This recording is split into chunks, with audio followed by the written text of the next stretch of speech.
सपाट्यात मोकळा करणं देव आहे का नाही? देवाचा वार झेलण्यासाठी या सगळ्या गोष्टी लागतात.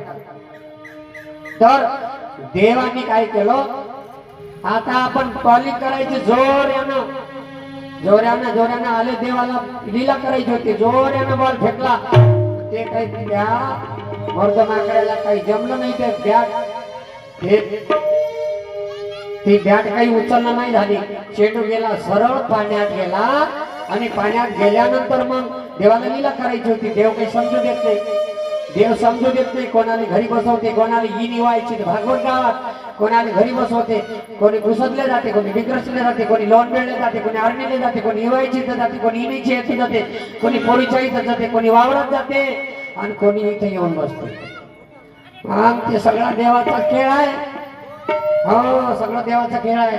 10 गावावरून लोकांनी बोलवते, या गावातल्या माणसाला दुरी 10 गावात पाठवते, 10 गावाच्या पलीकडे पाठवते. त्याचाच खेळ आहे. म्हणून देवाचं अलग काम आहे. म्हणून ते आपल्याला समजून घेणं, विचार विनिमय, स्थिरता, चंचलता आपण दूर फेकली पाहिजे, स्थिरता आणली पाहिजे जीवनात. जोपर्यंत स्थिर होत नाही तोपर्यंत ईश्वर भेटत नाही. तर मग चेंडू आता पडला म्हणे, काय करा, चेंडू आणा लागते. अरे म्हणे माकड्या म्हणे, पेंड्या म्हणे, अरे म्हणे कृष्णा याच्यात जाऊ नको, याच्यात तर गाई मरते म्हणे, पाणी विषमय आहे, याच्यात कालिया नाग राहते ना, याच्यात कालिया नाग राहते, जाऊ नको. नाही नाही नाही नाही चेंडू आणा लागल ना बा म्हणे.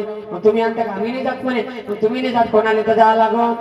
मग मी जातो बा म्हणे. अरे जाऊ नको म्हणे, आमच्यावर येईल ना, आम्हाला म्हणून म्हणे तुझी आई याईनं ढकललं म्हणून. खूप समजावलं. देव समजून घेतात. कोण पाहिजे मग तसं समजून देणारा, त्याचा जवळचा पाहिजे कोणीतरी. गुरुपुत्र पाहिजे, सखा पाहिजे, गुरु सखा पाहिजे, भक्तिवान पाहिजे, त्याचं बोलणं चांगलं पाहिजे, वागणं चांगलं पाहिजे, खाणं चांगलं पाहिजे, नाचणं चांगलं पाहिजे, सगळ्या गोष्टी चांगल्या पाहिजे. त्याचं ऐकत कोणाचे ऐकत नाही.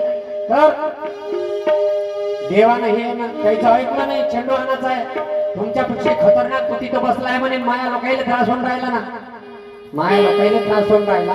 माझ्या गावातल्या लोकांना मी जिथं हा माया ढोरायला त्रास होऊन राहिला, माझ्या गावातल्या लोकांचे ढोरं मरून राहिले या कालिया नागामुळं.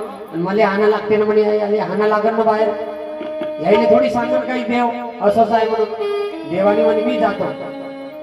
मग देव झाड उंचवतं, त्या झाडावर चढले, तिथून उडी मारली, कालिया डोहात उडी मारली, गेला. त्या कालिया डोहा जवळ गेल्यानंतर कालिया झोपून होता आपला.